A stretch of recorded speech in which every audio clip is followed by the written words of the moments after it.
Bourgeon à l'abbaye de l'Épau, c'était le rendez-vous de l'année pour les bédéphiles. Un rendez-vous qui a attiré environ 500 personnes, pour une bonne part des quadras, normal. Ados, ils ont découvert il y a 25 ans une autre facette du 9e art, grâce aux 5 premiers tomes des Passagers du Vent, paroles de lecteur. Je devais avoir 11 ans, 11-12 ans quand c'est sorti, en 81 ou 82. Donc c'est vrai que c'est une des premières BD qui a été lue. Qui changeait un petit peu de thème par rapport aux comics, genre Astérix, Tintin et Lucky Luke, ça changeait des BD un petit peu traditionnels. On n'avait pas l'habitude de voir ce genre de dessin. Le scénario était vraiment très original.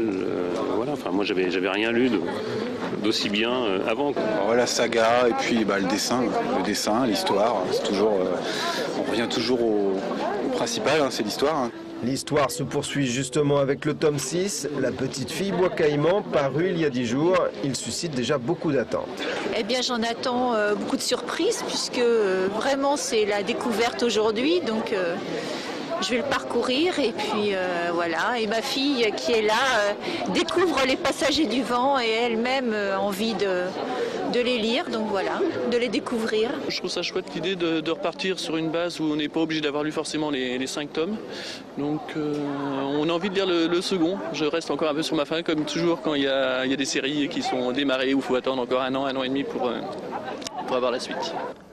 Pas d'impatience, car le second tome est déjà bouclé. Il sortira le 7 janvier prochain.